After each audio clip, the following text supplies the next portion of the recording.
ছেলেটা গ্রামীণ ব্যাংকে চাকরি করে, 22 থেকে 23,000 টাকা বেতন পায়।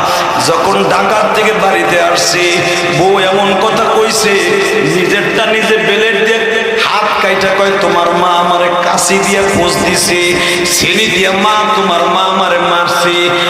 বিবির এই কাটার চিহ্ন দেখিয়া দৌড়াইয়া মায়ের ঘরের সামনে গেছে, মা তুই কি আমার বউর গায়ে হাত দিছ? মা বলে, আল্লাহর কসম করে কই, তোর বউর সাথে আমি কথাও কই না। এর ভিতরে বউ দাঁড়ায় দৌড়ে যায়, কয় মিথ্যা কথা কসকে বুড়ি, তুই মরবি না, তোর এক ঠ্যাং কবরে গেছে তারপরও মরবি না।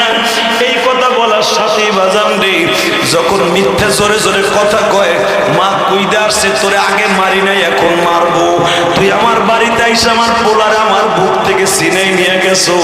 যখন মা কইতে গেছে, ভাবে নাই আমার পোলা জানোয়ার হয়ে গেছে।